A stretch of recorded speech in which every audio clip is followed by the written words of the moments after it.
వారానికి release date ను మార్చడం మాత్రం అందరినీ ఆశ్చర్యపరిచింది. ఇది పుష్ప 2 నయా రిలీజ్ డేట్ పోస్టర్. డిసెంబర్ 6న వరల్డ్ వైడ్ గా విడుదలకు ముస్తాబవుతోంది.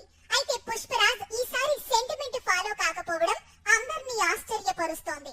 క్రిస్మస్ కు రిలీజ్ కావలసిన సినిమా అంతకంటే ముందే ప్రేక్షకుల ముందుకు ఎందుకొస్తోంది అంటే అందుకు పెద్ద రీజనే ఉంది. 2021 డిసెంబర్ 17న రిలీజ్ అయింది Pushpa 1. Pan India block buster గా నిలిచింది.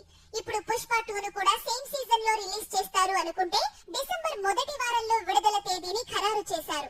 ఇలా ఎందుకు అనేది ఇప్పుడు పాన్ ఇండియా వైడ్ గా హాట్ టాపిక్ గా మారింది. ఏ హీరో అయినా ఎంతటి స్టార్ అయినా సరే తన సినిమాను పండక్కి రిలీజ్ చేయాలనుకుంటాడు. అలాగే అల్లు అర్జున్ కూడా ముందు ఆగస్టు 15న విడుదల చేయాలనుకున్నాడు. ఆ తర్వాత కలిసొచ్చే వరుస హాలిడేస్ ను క్యాష్ చేసుకోవాలి అనుకున్నాడు. కానీ ఇప్పుడు పుష్ప 2 ను డిసెంబర్ మొదటి వారానికి వాయిదా వేశాడు. ఇలా ఎందుకు అంటే మిగతా హీరోల గురించి ఆలోచించే ఇలాంటి నిర్ణయం తీసుకున్నాడట.